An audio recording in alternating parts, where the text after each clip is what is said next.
السلام عليكم ورحمة الله وبركاته، وأهلا بكم. جملة من الأخبار المتنوعة خاصة اللي تخص بعض القضايا المنشورة لدى القضاء. نبدأ بقضية منيا العرفاوي ومحمد بوغلاب، زوز صحفيين اليوم تم الاستماع عليهم لدى باحث البداية أمام فرقة مكافحة الإجرام بالجرجاني.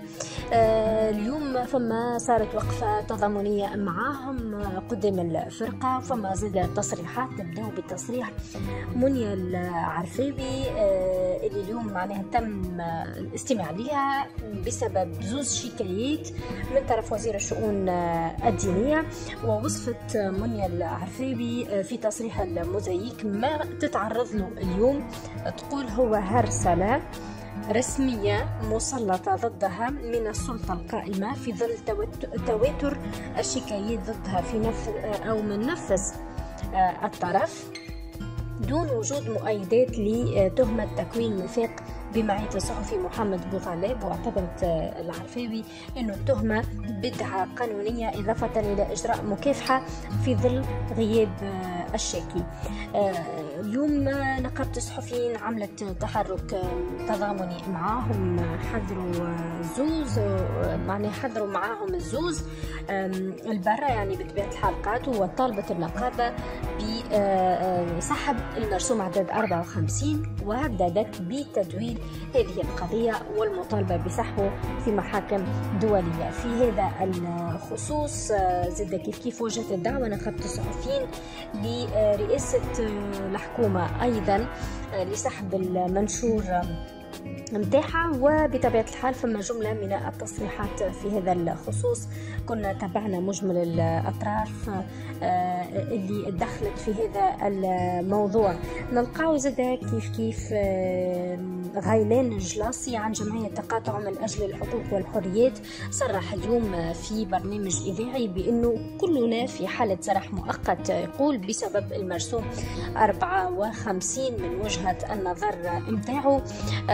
نلقاو زاد كيف يعني ثم رفض لمحاكمة الصحفيين منيا العرفاوي ومحمد بوغلاب وفقا لمقتضيات المرسوم 54 اللي اعتبروا نقيب الصحفيين مهدي جلاصي ضربة لحرية الصحافة حسب ما جاء في إذاعة موزايك FM. في نفس أو مش في نفس السياق، هو في سياق آخر تماما، ولكن في سياق القضايا المرفوعة لدى القضاء. اليوم نلقاو مرة أخرى منظمة هيومن رايتس ووتش هبطت بيان طالبت فيه بإطلاق سراح علي العريض. المنظمة طالبت السلطات التونسية بالإفراج على علي العريض رئيس الحكومة الأسبق ونائب رئيس حزب النهضة، تقول الذي يقبع في السجن منذ 19 ديسمبر اللي فات. المنظمة اعتبرت بأن العريض يواجه تهمة التقاعس عن مواجهة انتشار السلفية، وهو تيار وجماعة أنصار الشريعة الإسلامية المسلحة خلال العمل متاعه في الحكومة، يعني كانت واجهته. وقالت المنظمة ومديرة هيومن رايتس ووتش في تونس سلسبيل شلالي تقول استنادا إلى المعلومات المتاحة يبدو أن محاكمة علي العريض هي مثال آخر على محاولة سلطات الرئيس سعيد إسكات قادة حزب النهضة وغيرهم من المعارضين من خلال وصمهم بالإرهاب حسب تعبيرها. تقول زاد يتعين على السلطات الإفراج فورا عن العريض وغيره من الشخصيات السياسية والمنتقدين المحتجزين في غياب أدلة موثوقة على ارتكابهم جرائم حسب وصفها. أيضا اعتبرت هيومن رايتس ووتش بأنه إيقاف العريض جاء في خضم تصعيد للإجراءات القمعية بين ضفرين حسب قولها، والمحاكمات ضد معارضي الرئيس قيس سعيد على حد قولها.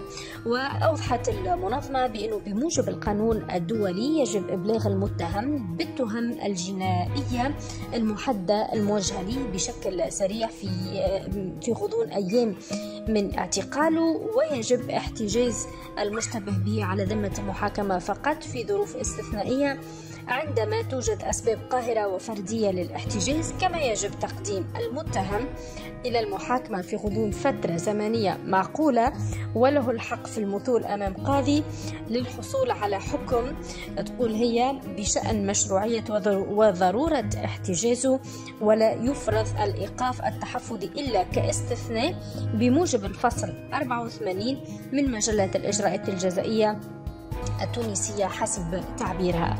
طبعا علي العريض هو مسجون على ذمة قضية التسفير، آخر مرة وقتها تم الاستماع ليه 19 ديسمبر وتم الاحتفاظ به من وقتها. القضية هذه اللي تفتحت في عهد رئيس الجمهورية قيس سعيد مع عدة قضايا أخرى على أهمية كبيرة وبالغة، قضايا التسفير، قضايا الاغتيالات، قضايا الجهاز السري، برشا الحقيقة قضايا شكون كان يتوقع أنه يتم فتح مثل هذه القضايا. واليوم نلقاو تحقيقات متعددة في انتظار يعني أنه يتم استكمال الأبحاث في هذه القضية وغيرها. طبعا قضية مثل التسفير ما هيش باش تكون يعني قضية سهلة، نحكيو على مئات ولا آلاف الناس اللي هي مجبودة في هذه القضية بالذات، وفما دول أخرى. اليوم مع قرار إعادة العلاقات الطبيعية مع سوريا، بالتالي نجم نستفيد منها، وقريبا يتم تعيين سفير تونس في سوريا وسفير سوريا في تونس، باش يتم تبادل المعلومات على اللي صار وقتها وتحديد المسؤوليات، وربما يعاونونا برشا في هذا الخصوص. قضية أخرى نحكي عليها زادة اليوم اللي هي ملف اللوبيينغ في علاقة بنبيل القروي المترشح السابق للانتخابات الرئاسية، كان منافس رئيس الجمهورية قيس سعيد في 2019 في الدورة الثانية. حسب إذاعة موزايك فإنه الدائرة الجناحية بالمحكمة الابتدائية بتونس قضت بالسجن مدة عام واحد في حق نبيل القروي، هذا بخصوص قضية تتعلق بعقود لوبيينغ في انتخابات سنة 2019. أيضا قضت هيئة الدائرة بالسجن لنفس المدة يعني عام واحد في حق زوجة نبيل القروي وثلاثة متهمين آخرين من بينهم أجنبي. تقرر تسليط خطية مالية في حق كل واحد من المتهمين الخمسة بمبلغ يفوق 5 مليون دينار بالعملة التونسية، يعني 5 مليار دوات اغتية مالية في حق كل حد من هذوما نبيل القروي وزوجته وثلاثة أخرين. للإشارة فإن جميع المتهمين محلون بحالة سراح على ذمة ملف القضية في انتظار استئنافهم للأحكام الصادرة في حقهم. وبالنسبة لنبيل القروي تعرفوا انتم اللي هو غادر البلاد عن طريق الحدود الجزائرية خلصة، ثم بعد ذلك هو متواجد في إحدى الدول الأوروبية